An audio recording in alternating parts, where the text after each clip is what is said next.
Então, gente, vamos continuar falando sobre os direitos humanos na Constituição Federal.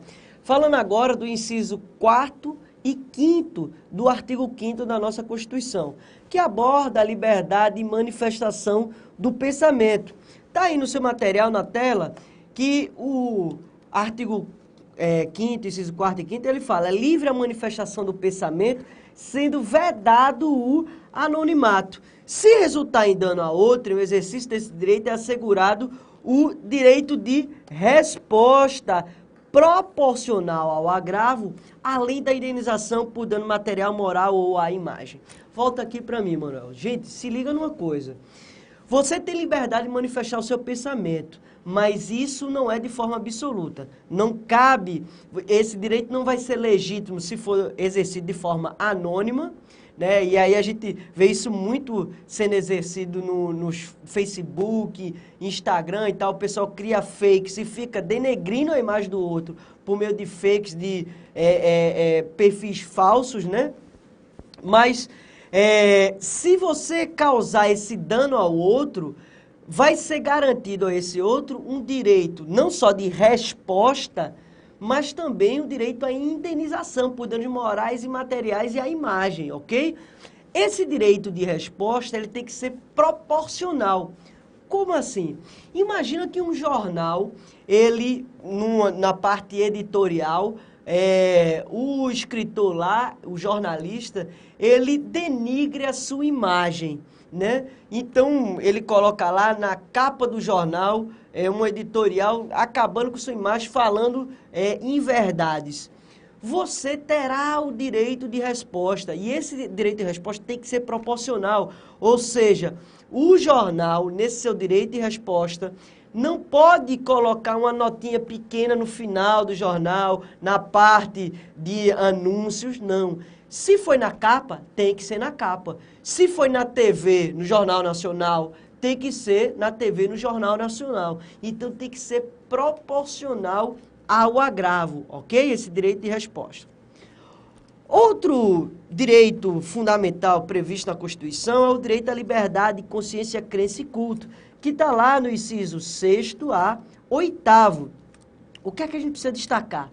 O Brasil, gente, é um país leigo, laico, não confessional. O que é que significa isso? Não existe qualquer religião oficial na República Federativa do Brasil. Volta aqui para mim.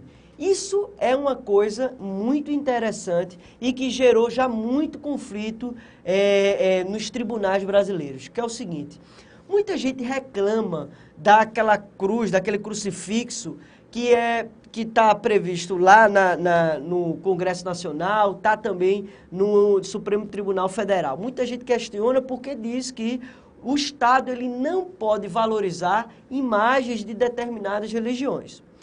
Eu até concordo com isso, apesar de ser cristão, católico, até concordo com isso, eu acho que é por aí mesmo. O Estado ele não pode estar valorizando uma determinada religião em detrimento de outra, né? Você vê alguns tribunais que têm inclusive capelas voltadas para uma determinada religião, principalmente a católica, né? Então, isso é uma violação ao artigo 5º da nossa Constituição. E tem que ser dito isso aqui.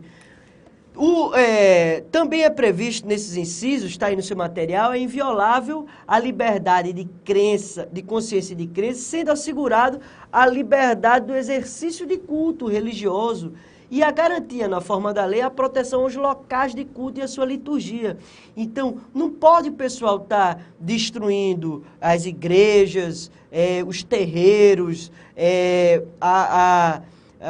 os locais de culto da igreja evangélica, porque isso é uma violação a esse direito, ao exercício do seu culto, ok? Também ele diz que ninguém será privado de direitos por motivo de crença religiosa ou de convicção filosófica ou política, salvo se as invocar para eximir-se de obrigação legal a todos os impostos, como o serviço militar obrigatório ou também o serviço de mesário, né, durante as eleições, e recusar-se a cumprir prestação alternativa fixada em lei. Então, é aquela coisa, ninguém poderá alegar, suscitar a sua orientação filosófica, política, religiosa, para se escusar de um dever cívico a todos imposto, né? Então ninguém pode chegar, não, minha religião não permite atuar no domingo, porque no domingo é o dia do culto e no domingo eu tenho que ficar só na igreja ou só em casa, enfim. Se você se negar por conta disso, o Estado vai dar uma prestação alternativa e você não vai poder se recusar, sob pena de alguns direitos seus serem cerceados, ok? Outro ponto, é assegurado nos termos da lei a prestação de assistência religiosa nas entidades civis e militares de internação coletiva. Então, cuidado com isso na prova. Essa assistência religiosa que é assegurada não é, botar até aqui, não é obrigatória. Cuidado com isso na prova, tá? Não significa dizer da possibilidade de assistência religiosa nas entidades civis, nos hospitais, ou nos presídios, ou nos espaços militares de internação coletiva. Isso não significa que é obrigatório, ou seja, imagina que a pessoa está num leito de hospital e vem um grupo religioso específico fazer uma pregação, fazer uma conversa, fazer uma oração. Ninguém é obrigado a aceitar essa oração, essa crença, essa pregação. Ninguém é obrigado, ok?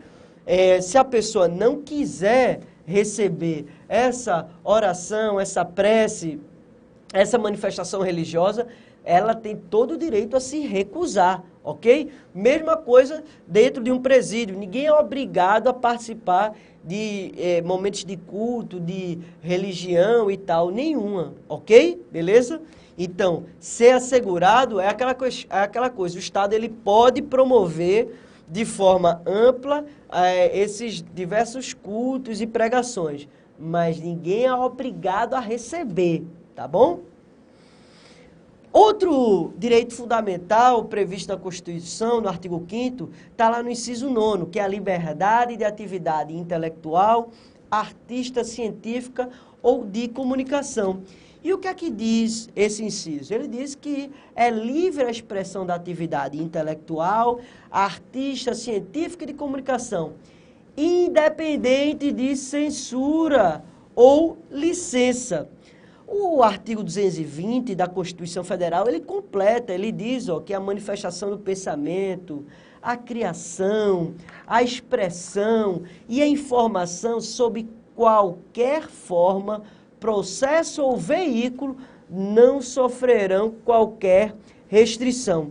O parágrafo 2º, ele ainda acrescenta, é vedada toda e qualquer censura de natureza política, ideológica e artística. Porém, a lei federal irá regular as diversões e espetáculos públicos, cabendo ao poder público informar sobre a natureza deles, as faixas etárias, a que não se recomendem locais e horários em que sua apresentação se mostre inadequada. Gente, o que é que tem um grande debate na sociedade com relação a essa história da censura? O texto constitucional lhe diz, é vedada toda e qualquer censura de natureza política, ideológica e artística. Mas vê só, há no Congresso Nacional alguns projetos de leis tramitando para regulamentar a mídia. Mas essa regulamentação tem de diversas formas. Tem regulamentação com relação ao conteúdo do que a mídia deve colocar, deve expor à população, e tem também com relação à questão econômica, de distribuição de forma mais equitativa, de forma mais democrática dessas concessões públicas. Eu explico melhor. É o seguinte, o que é que acontece hoje no Brasil? Hoje no Brasil, políticos e poucas famílias têm acesso às grandes, são os detentores, os proprietários das grandes concessões midiáticas no Brasil inteiro. Ou seja, poucas pessoas concentram o acesso a essas concessões públicas de rádio, TV e jornal. E o que é que acontece quando poucas pessoas é dona da maioria dos meios de comunicação? Há um monopólio, há uma limitação do conteúdo de que as pessoas vão ter acesso e há uma falta de democratização da gestão desses meios midiáticos. Então, esses projetos de lei que tramitam com relação à democratização das concessões públicas são interessantes porque eles buscam ampliar essa distribuição das concessões públicas, não ficar na mão de poucos e trazer mais transparência à forma de concessão dessas concessões públicas, que muitas vezes se dá por debaixo dos panos e tudo mais, ok? Então, é importante a gente esclarecer aqui o que busca alguns desses projetos de lei que não é necessariamente censura. O que é censura? É você previamente evitar algum conteúdo, ou seja, você chegar e dizer o funk não pode ser tocado, não se pode tocar músicas ou criar livros que falem contra a presidente ou o presidente X ou a presidenta Y. Então, isso é censura, é você limitar previamente o que pode ou não pode ser falado ou ser dito. Mas com relação a essa distribuição mais democrática das concessões públicas, eu particularmente não enxergo como censura. Isso está tramitando ainda no Congresso Nacional e está sendo judicializado ainda, não se temos uma resposta hoje, ok? Mas é importante a gente ficar antenado a esse debate. E como tem o texto expresso da lei. Ele diz o texto expresso, é verdade, toda e qualquer censura de natureza política, ideológica e artística, tá bom? Se no exercício desses direitos houver violação à intimidade, à vida privada, à honra e à imagem, também vai ser assegurado um direito à indenização pelo dano moral, material, que for decorrente dessa violação, ok? Outro direito fundamental é o direito da inviolabilidade domiciliar, que está no inciso 11. E ele diz o seguinte, ó, a casa é asilo inviolável do indivíduo, ninguém nela podendo penetrar sem o consentimento do morador. Então, ó, qual é a regra? A regra é que ninguém pode entrar na casa sem o consentimento do morador. Na casa do outro, sem o consentimento do morador. Para entrar na casa do outro, tem que pedir licença, tem que bater na porta, tem que ter o consentimento do morador. Agora, existem exceções. Quais são as duas exceções previstas? Primeiro, em caso de flagrante delito, desastre ou prestar socorro. Então, isso é até uma coisa óbvia, né? Imagina, tá uma casa pegando fogo, uma casa inundada, a pessoa vai precisar do aval do morador para entrar, para salvar a pessoa? Não precisa, né? Até porque muitas vezes esse próprio morador pode estar em risco de vida, não pode estar nem conseguindo se comunicar. Então, é óbvio que não precisa do aval do morador em caso de desastre, em caso para prestar um socorro e também em flagrante delito. Agora, ó, cuidado, nesse flagrante delito é numa perseguição continuada, é no flagrante delito mesmo. Não pode ser, depois da pessoa fugir, você toma conhecimento que ela se escondeu em tal lugar e você vai lá e faz a apreensão, a busca, a apreensão, a prisão. Então, não é assim, é em flagrante delito, ou seja, na ocorrência policial, né? E isso pode ser durante o dia ou durante a noite, independente de determinação judicial. Então, em caso de flagrante delito, para prestar socorro ou desastre, não precisa de determinação judicial e pode ser de dia ou de noite, ok? E agora, se não for nessas condições, se for para cumprir uma busca e apreensão, para cumprir um mandado de prisão, aí tem que ser por determinação judicial. E essa determinação judicial só pode ser cumprida durante o dia, ok? E o que é o durante o dia? É das 6 da manhã às 18 horas da noite, ok? Durante o dia é das 6 às 18 horas. Ah, Alexandre, o policial ou o oficial de justiça chegou para cumprir o mandado de 6 e 1. Pode? Não pode entrar na casa para cumprir, ok? Se for antes das 5 horas, o cara não quis abrir a porta, o oficial de justiça, a polícia pode arrombar a porta para cumprir? Pode. Pode arrombar a porta para cumprir, mas dentro do período do dia, das 6 horas da manhã às 18 horas. Depois disso, não pode arrombar a porta para cumprir o mandado, ok? Beleza? Então, cuidado com isso. Outro ponto interessante, o que é casa? O que é casa para fins dessa interpretação, dessa violação do domicílio? Casa não é só a casa como a gente tem na nossa casa, é também um escritório, é também o hotel, onde a pessoa se hospeda, um motel ou cogênere, é também um trailer, a garagem da casa. Tudo isso é considerado também casa para fins da inviolabilidade domiciliar, ok? Beleza? Sigilo de correspondência e de comunicação, está lá no inciso 12. E o que é que ele diz no inciso 12? É inviolável o sigilo da correspondência e das comunicações telegráficas de dados das comunicações telefônicas, salvo no último caso, por ordem judicial, nas hipóteses na forma que a lei estabelecer para fins de investigação criminal ou instrução processual penal.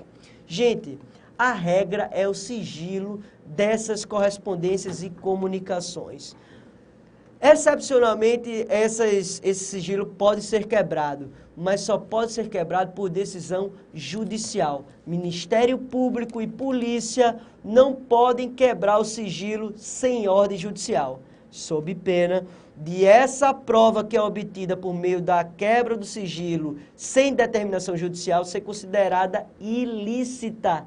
Sendo considerada ilícita, essa prova ela pode contaminar todas as provas decorrentes dela. É o que a gente fala do princípio do fruto da árvore envenenada. Ou seja, se aquele fruto, se a árvore é envenenada, todos os frutos decorrentes dela são envenenados também. Então, se uma prova ela é envenenada, ela é ilícita, todas as provas que decorrem dela também vão ser consideradas ilícitas. Vou dar um exemplo. Imagina que a pessoa confessa mediante tortura, confessa um crime mediante tortura. E essa confissão, ela foi feita, inclusive, essa oitiva, esse depoimento, foi feito de forma ilícita, porque foi feito mediante tortura. Todas as provas decorrentes dela vai ser também nula, vai ser considerado ilícita porque foi decorrente dela. Outro exemplo, o cara faz um grampo telefônico sem decisão judicial. Nesse grampo, a pessoa confessa que cometeu o crime X ou Y. Essa confissão não vale. Essa confissão não vale porque o grampo foi ilícito, ok? Então, essa prova que é adquirida de forma ilícita, ela não vale, ela é nula. Tem que ter a ordem judicial, beleza? Além do mais, no estado de defesa e no estado de sítio, esses sigilos, a correspondência, comunicação telegráfica, telefônica, poderão ser restringidos, com base no artigo 136, parágrafo 1º e 139 da nossa Constituição Federal. Uma prova de que esse sigilo de correspondência e de comunicação não são absolutos. Eles podem ser relativizados, tanto por conta de uma investigação criminal e por conta de haver uma decisão judicial, tanto por conta dessa questão do estado de defesa e estado de sítio, que pode restringir o exercício desses direitos, tá bom? A gente destaca também, nessa leitura dos direitos humanos que a gente faz, que o Estado brasileiro foi condenado pela Corte Interamericana de Direitos Humanos em 2009, no caso Escher e outros, por haver esse grampo ilícito pela Polícia Militar do Paraná, em que ela realizou interceptações em monitoramento ilegal das linhas telefônicas dos líderes de movimentos sociais e o Estado brasileiro não puniu os policiais que fizeram isso e não descriminalizaram quem foi descriminalizado, quem foi criminalizado por esse grampo ilícito. Porque desse grampo realizado pela Polícia Militar do Paraná, começou a ocorrer uma série de criminalizações de movimentos sociais. Então, isso foi bater na Corte Interamericana de Direitos Humanos. O Estado brasileiro não deu uma resposta satisfatória e foi condenado pela Corte Interamericana de Direitos Humanos por conta desse grampo ilícito. Então, veja a dimensão que uma violação de um direito desse pode chegar. Pode chegar, inclusive, o Estado ser responsabilizado internacionalmente, beleza? Outro direito fundamental está no inciso 13, da liberdade de profissão. Ele diz, é livre o exercício de qualquer trabalho, ofício ou profissão, atendidas as qualificações profissionais que a lei estabelecer. Primeira coisa que a gente precisa apontar isso. O STF, no recurso extraordinário 603583, ele entendeu que esse dispositivo, essa norma constitucional, tem eficácia contida. O que é que significa isso? Essa lei, esse dispositivo constitucional precisa de uma lei infraconstitucional que vai determinar os requisitos para o exercício desse direito. Então, a lei infraconstitucional irá limitar o seu alcance, fixando os requisitos para o seu exercício. Exemplo disso, o exame da ordem. Volta aqui para mim, Manuel. O exame da ordem é um exemplo de como a lei infraconstitucional pode limitar o exercício desse direito constitucional. Então, havia um debate muito grande, inclusive judicializado no âmbito do STF, e o STF pacificou isso. Disse que o exame de ordem da OAB, ele não fere o direito fundamental à liberdade de profissão, porque ele visa a regulamentar uma profissão, visa a trazer uma proteção à qualidade dos advogados que são inseridos no mercado e a proteger, inclusive, esses clientes, possíveis clientes, de não ter um profissional incapaz. Muita gente critica essa decisão do STF porque entende que quem deveria fazer essa restrição não seria a OAB, e sim seria as próprias faculdades que deveriam ter melhores qualidades e limitar aí, ou então o próprio mercado, ok? Mas o que é que vocês precisam levar para a prova? A sua prova vai cobrar esse entendimento do STF. O STF entendeu que o exame de ordem da OAB, ele é válido sim, ele é legal, ele está de acordo com a Constituição Federal, ok? Outro detalhe com relação a esse direito fundamental é com relação ao diploma para jornalista, que o STF, no recurso extraordinário 511-961, entendeu, por decisão plenária, não ser necessário o diploma para jornalista. Volta aqui para mim. Gente, a culpa disso daí é dos próprios jornalistas, vamos combinar, né? Porque, tu já viu médico por um dia, tu já viu enfermeiro por um dia, engenheiro por um dia, advogado, agente penitenciário, tu já viu por um dia? Não, né? Agora, jornalista por um dia, tu já viu, né? No Fantástico mesmo tem lá, todo domingo, né? Aqui fala Cauã Remo, jornalista por um dia. Pelo amor de Deus, a própria classe destrói a classe, né? Então, por conta dessa questão já costumeira de atores, atrizes, modelos, economistas, você vê assim, vários jornais em que tem, na parte dos colunistas, terem economistas, engenheiros, urbanistas, advogados, médicos, que não são jornalistas e estão produzindo matéria e tal. Então, o STF, à luz da interpretação da liberdade de profissão, à luz da interpretação da liberdade de manifestação no pensamento, entendeu que não precisava de diploma para o exercício da função de jornalismo. Outra decisão importante do STF para as provas de concurso público é esse recurso extraordinário, que dentro ainda desse recurso extraordinário 961, ele apontou também com relação à ideia do Conselho Profissional de Jornalismo. O que é que o STF ele entendeu? Ele entendeu que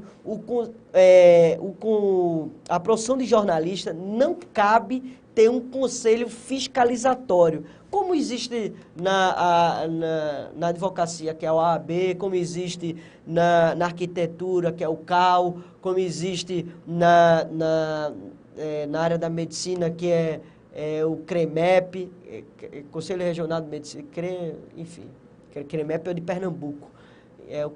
Enfim, o Conselho Regional de Medicina, né? Então, o STF ele entendeu que não cabe existir esse conselho de profissional de fiscalização, porque isso iria limitar o próprio exercício da profissão de jornalista, né? Poderia causar uma censura prévia, poderia limitar esse direito à liberdade de expressão, de informação que todos nós temos. Então, o Conselho Profissional de Jornalismo não é possível ser criado. Associações, sim, mas Conselho Profissional que regulamente e que tenha um conselho de ética para dizer o que é ético e antiético, não, isso não é possível para evitar censura prévia.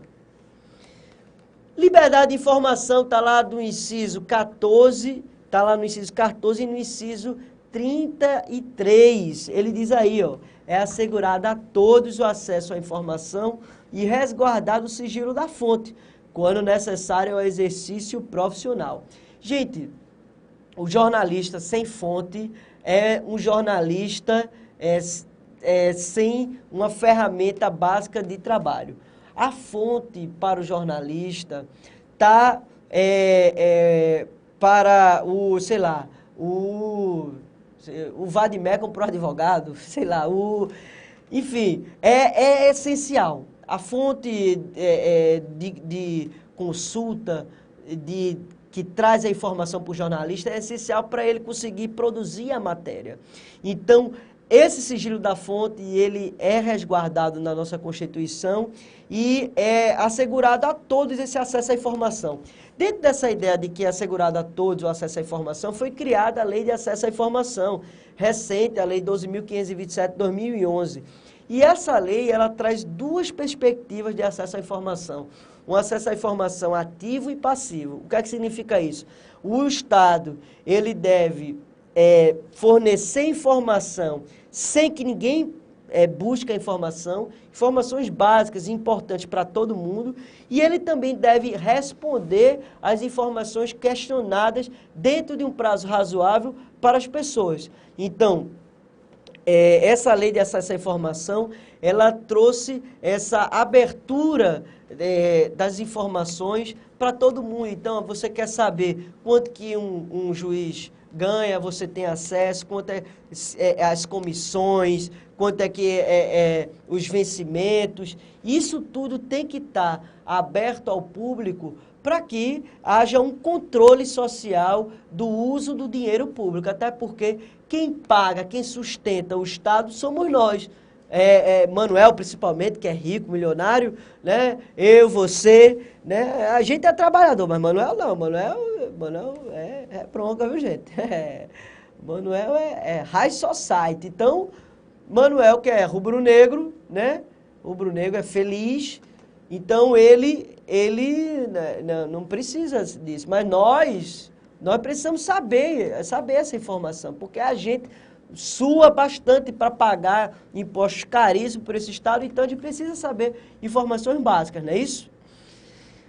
Outra coisa importante da decisão do STF, para a gente fechar esse bloco, na DPF 130, ele considerou que a lei de imprensa, a lei 5.250 de 67, o STF, no plenário do STF, declarou que não foi recepcionado pela Constituição Federal, ou seja, Nessa lei de imprensa, que é da época da ditadura militar, ela previa a hipótese do Estado previamente definir o que pode ou não pode ser dito por indivíduos e jornalistas.